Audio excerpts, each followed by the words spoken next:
Mga master, sa paglabas po ng DO20 Series of 2024, ang Guidelines on the Recruitment, Selection and Appointment to Higher Teaching Positions para sa Teacher 2 hanggang sa Teacher 7 and up to Master Teacher 5. No, sa effectivity po ng DepEd order na ito ay binigyang linaw na mananatili yun pong guidelines para po sa Teacher 1 position yung nakapaloob sa DepEd Order number 7 Series of 2023. Ganun pa rin, yun pa rin ang applicable para sa mga Teacher 1 position, at itong DepEd na Order number 20 ay para lamang sa positions hanggang sa Teacher 7 at Master Teacher 5.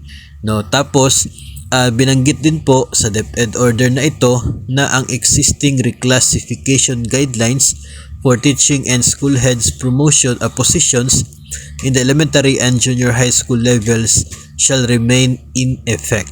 So yung mga reclassification po of items ay patuloy pa rin na epektibo kahit po na meron na tayong DO20 Series of 2024. So pwede pa rin na dumaan sa reclassification of items ito po mga teachers at mga school heads. So applicable pa rin po yun kahit wala pong item na bakante na a-applyan for promotion. So sa pamamagitan po ng reclassification of item, yung sa pamamagitan po ng ERF, yun po ay allowed pa rin, ganun pa rin po yung guidelines, ganun pa rin po, walang magbabago.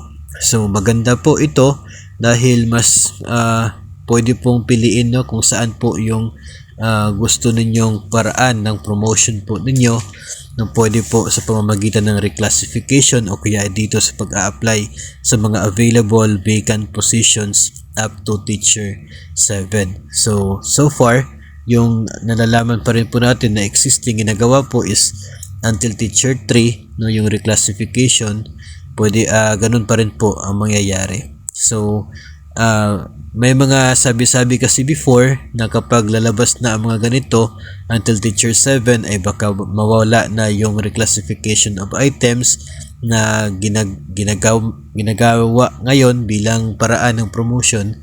So dito po sa DO20 Series of 2024 ay binigyang linaw na magpapatuloy pa rin naman yung reclassification guidelines.